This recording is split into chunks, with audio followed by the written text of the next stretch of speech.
καλύτερα. Πρώτο κύριος Κολοκύθης. Εμένα με κάνουν και ψιστό και με κλώνει και με πατάτες και με τζατζίκι.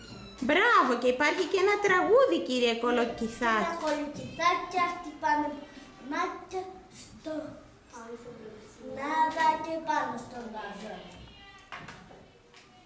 Εγώ είμαι το καλύτερο, κατέβα, γιατί με κάνουνε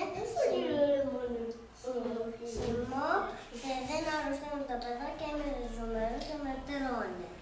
Έλα, κύριε Λεμονάκη, και εσύ?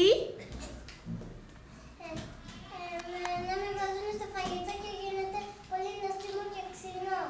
Μπράβο, κύριε Λεμονάκη. Εγώ είμαι το καλύτερο. Το μιλαράκι δεν μίλησε όμως. Για να μιλήσει και το μιλαράκι. Εγώ είμαι πολύ υγιεινό γιατί με βάζουν στα φρούτα και με τρώνε. Και τι φτιάχνουνε με σένα, κύριε μιλαράκι?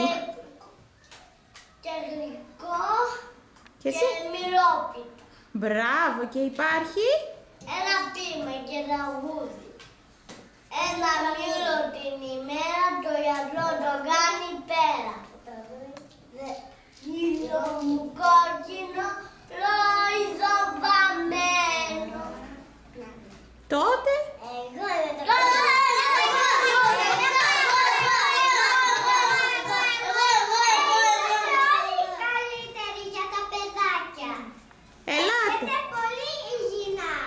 Είστε πολύ υγιεινοί και όλοι χρήσιμοι για τον οργανισμό μας. Έτσι τα φρούτα και τα λαχανικά, τι έκαναν?